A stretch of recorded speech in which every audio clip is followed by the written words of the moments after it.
सबसे बड़ा शॉक मिला है। आप लोग ये चेहरे देख सकते हो, स्टार्टिंग में ही इतना बड़ा ट्विस्ट आ जाएगा। अभी मुझे टेंशन आ रहा है। ये बुड्ढे लोग अपनी गोलियां खा रहे। जानवरों को मत परेशान करो प्लीज। पापा तो पूरे थक गए, और जो लोग भी सोच रहे यमुनोत्री का ट्रेक करने के लिए। ये थी हमारी चारधाम यात्रा ट्रिप। सब कुछ शुरू हुआ पुणे से। Guys welcome back. सो हम लोग अभी आ गए मेरे मम्मी के घर के यहाँ पे। हम लोग कैब के लिए रुके। अभी देखो कितने सारे बैग्स हैं। हम सब काफी एक्साइटेड थे, पर जैसे ही हम एयरपोर्ट पहुँचे सबसे बड़ा शॉक मिला है। हमारी 6:45 बजे की फ्लाइट दोपहर को 2 बजे शिफ्ट हो गई है। एयर इंडिया सक्स। सारी एक्साइटमेंट एक सेकंड में गायब हो गई। सबके चेहरे देखो, एक तो किसी की नींद नहीं हुई है। डिस्कशंस हो रहा है अभी क्या करने का। लकीली हम मेरे फ्रेंड के सिस्टर के घर रुक गए, पर यहीं पर स्टोरी खत्म नहीं हुई। थोड़ी देर बाद एक और मैसेज आया। आप लोग ये चेहरे देख सकते हो। ये चेहरे इसलिए हो है क्योंकि हमारी फ्लाइट फिर से डिले हो गई है। 2 की 4 बजे हो गई है अभी। अल्टरनेटिव सर्च कर रहे थे, पर कोई फिजिबल ऑप्शन ही नहीं मिला। पर कृषि तो देखो, कृषि का तो पूरा मूड ऑफ हो गया। फाइनली कंफर्मेशन आया कि फ्लाइट 4:45 PM पे जाएगी। सो अभी हम लोग एयरपोर्ट फिर से आ गए हैं। वेट करके बहुत थक चुके हैं, और हमें नहीं पता था कि हमारे चारधाम के जर्नी के लिए स्टार्टिंग में ही इतना बड़ा ट्विस्ट आ जाएगा। हम वापस एयरपोर्ट पहुंचे और बस एक ही चीज सोची, शुरुआत ही इतनी मुश्किल है, आगे कैसा होगा। अभी हम लोगों ने ये पॉजिटिव एटीट्यूड रखा है कि कुछ बहुत अच्छा होने वाला होता है तो हमें पहले बहुत सारी परेशानियां आती है। सो वी जस्ट होप कि आगे की पूरी जर्नी अच्छी हो और आगे हमें कुछ इशू ना आए। जय महाकाल, ओम नमः शिवाय, महादेव, सब अच्छे से करना, बस इतनी ही प्रार्थना है। इस पूरे डिले के बीच एक चीज जो हमें स्माइल दे रही थी, मेरी मम्मी और हमारे फ्रेंड किरण की मम्मी लाइफ में पहली बार फ्लाइट ट्रेवल करने वाले थे। उनका एक्साइटमेंट, उनका रिएक्शन, वो देखना प्राइसलेस था। लगभग 10 घंटे के डिले के बाद शाम 7 बजे हम फाइनली पहुंचे दिल्ली। 2 घंटा लगा पुणे से दिल्ली आने के लिए। 6 बजे की फ्लाइट थी, 6:30 बजे की, और अभी हम लोग शाम को 7 बजे पहुंचे हैं। यस, ड्राइवर ने हमें पिक किया। ओरिजिनल प्लान था हरिद्वार जाकर गंगा आरती देखना, फिर बारकोट, पर डिले के कारण दिल्ली से जो हम लोग हरिद्वार जाने वाले थे वो हम लोगों ने कैंसिल कर दिया है, क्योंकि गंगा आरती तो हमें मिलने से रही थी। तो हम लोगों ने जो बारकोट जाना था वो हम लोगों ने कंटिन्यू किया, और अभी है हम लोग मेरठ में डिनर के लिए रुके हैं। ये लगभग 10 घंटे की रोड जर्नी थी। डिनर किया, गाड़ी चलती रही। Good morning guys. अगली सुबह बारकोट जाते हुए हम रुके लाखा मंडल। वैसे बोलते कि बाहर कितनी भी गर्मी हो, शिवलिंग एकदम गर्म होता है, तो वो देखने हम लोग आए हैं। शांत जगह, हरियाली और ऊपर एक शिव मंदिर, बहुत ही पीसफुल था।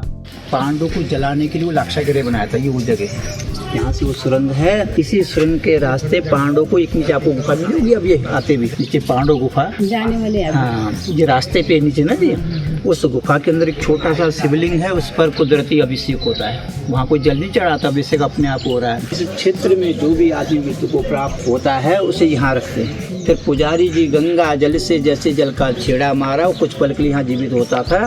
फिर पंडित जी अपने हाथों से चित्र पूजा करते, तब उन्हें फिर मुक्ति मिलती। और अपने हाथों से पांडवों ने ये शिवलिंग भी विराजमान किया। तो कुछ समय पांडवों ने इन गुफा में बिताया। सामने पहाड़ी है ना, इस पहाड़ी के चारों तरफ गुफा बनी हुई है, ऊपर कुंड है पहाड़ी के ऊपर, वहाँ द्रौपदी मैया स्नान करती थी। इसका उच्चारण है कि अष्टदलों पर जो ज्योतिर्लिंग होते हैं, वहाँ जल चढ़ाने से भगवान भक्त के सारे कष्ट हर लेते, मनोकामना पूर्ण होती है। ये अद्भुत चिंता है हमारा। यही एक मोमेंट आया जो मेरे लिए काफी इम्पोर्टेंट था। नियति को ऐसे चलने को नहीं आ रहा है चिकनगुनिया की वजह से। ये तो सिर्फ फर्स्ट क्या बोलते हैं उसको, हर्डल है, टीजर। उसके बाद तो भाई उसके बाद हम गए प्राचीन पांडव गुफा।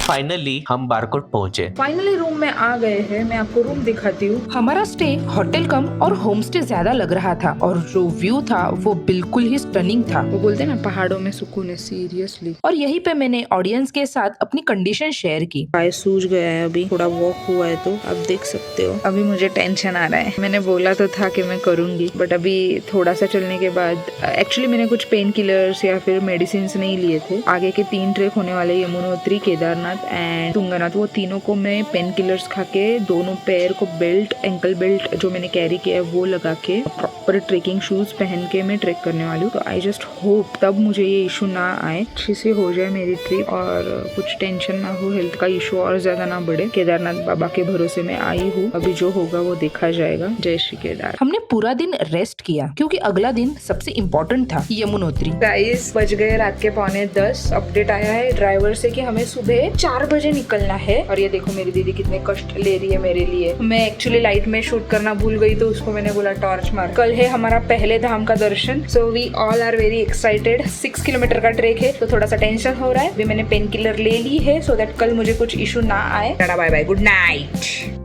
सुबह हम लोग जल्दी निकले। रास्ता खूबसूरत था, माउंटेन्स, फॉग और ठंडी हवा। फाइनली हम पहुंचे यमुनोत्री टेम्पल के बेस पे। ठंडी काफी ज्यादा थी। पहले हम लोगों ने मैगी खाई और चाय पी और यहीं पे मेरी मम्मी हमें डांट रही थी क्योंकि हम कान टोपी लाना भूल गए थे। फिर ट्रेक स्टार्ट हुआ। बराबर 7 बजे है। मम्मी पापा और मेरे फ्रेंड की मॉम सब लोग हम चल के जा रहे हैं। देखते अभी किसी को कुछ परेशानी हुई तो बीच में अगर लेना पड़ा तो। गणपति बप्पा मोरिया। पेरेंट्स के लिए हमने ऑप्शंस चेक किए। अभी हम लोगों ने इंक्वायरी की। घोड़े का 4000 रुपया 2 वे है और जो पिट्टू होता है ये 8000 रुपया है जाने के और आने के। और ऐसे बाइक भी है यहाँ पे जो 50 रुपया लेती है 1.5 किलोमीटर छोड़ने के लिए। सबसे अच्छी बात ये है हमारे साथ 3 एजेड लोग हैं तो उनका टेंशन था, लेकिन तीनों ने हिम्मत दिखाई है और तीनों ने बोला कि हम लोग चलेंगे। तो वो अच्छा लगा। उनको बोल के रखा है कि एक्सट्रीम लेवल पर अगर तुम लोगों को कुछ पेन हो तो बताना। मैंने कल रात को पेन किलर खाई थी तो मुझे अभी तो दर्द नहीं हो रहा है। रास्ते में जो सीनरी थी उसको वर्ड्स में एक्सप्लेन करना शायद मुश्किल है। हर स्टेप के साथ नेचर और ब्यूटीफुल हो रहा था। ना चढ़ना है गाइस अभी 3 किलोमीटर। ये बुड्ढे लोग अपनी गोलियां खा रहे। वो हम लोग बार बार पूछ रहे कि आप लोगों का कुछ दुख रहा है क्या, आपको किस पिट्टू पे वगैरह बैठना है क्या, लेकिन नहीं, उन्होंने जिद पकड़ के रखे कि वो चल के ही जाएंगे। बीच बीच में सो भी रहे। देखो